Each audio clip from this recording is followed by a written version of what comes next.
নমস্কার, আদাব। আমি রফিক শেখ, ওয়েস্ট বেঙ্গল, ইন্ডিয়া থেকে বলছি, পার্ট অফ ওয়ান প্যাসিভ। আমি ওয়ান প্যাসিভের এক গর্বিত ফাউন্ডার। সর্বপ্রথমে জানাই আমাদের সিও এস মুখার্জি স্যারকে অসংখ্য অসংখ্য ধন্যবাদ। তিনি আমাদের যে একটা এত সুন্দর জায়গা তৈরি করে দিয়েছেন এবং সারা পৃথিবীর মানুষ আমাদেরকে চিনবে, সেই এস মুখার্জি স্যারকে অসংখ্য অসংখ্য ধন্যবাদ জানাই অপি চলপাল্টায়ের মেন্টর গৌতম লস্করকে। খুব সুন্দরভাবে আমাদেরকে অভিনয়ে বোঝান এবং শেখান যে ওয়ান প্যাসিভটা কেমন হবে। প্রত্যেকটা জাতির মানুষ সবাই সমান হবে, সেটা আমি ছন্দের মাধ্যমে বলছি আপনাদের সামনে।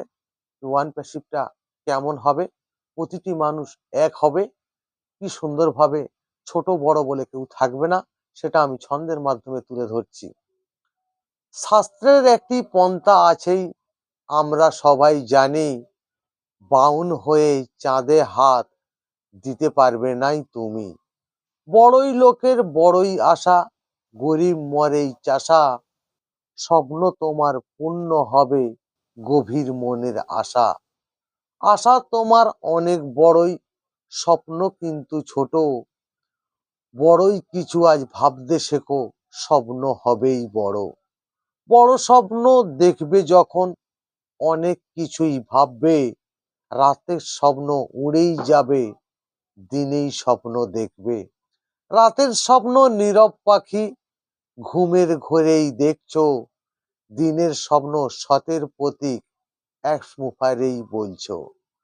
চোখ কান সব খোলাই দেখে দিনেই স্বপ্ন দেখবে, রাতের স্বপ্ন আর দেখো না, ঘুমিয়ে তোমরা পড়বে। বড় স্বপ্ন দেখতে বলেছি, বড় কিছু আজ ভাববে, বাউন হয়ে চাঁদে কিন্তু এবার তোমরা উঠবে। এটাই হলো এসমুফারের দিনের স্বপ্ন দেখা, মানব জাতি সবাই সমান, এটাই স্বপ্ন দেখা। কত সুন্দর নীতি আদর্শ, কত সুন্দর স্বপ্ন, বড় স্বপ্ন দেখেছি আমরা এসমুফারের জন্য। এসমুফারে ধন্যবাদ। ওয়ান প্যাসিভ জিন্দাবাদ। আপনাদের যদি ভালো লেগে থাকে, লাইক কমেন্ট শেয়ার করুন। ধন্যবাদ।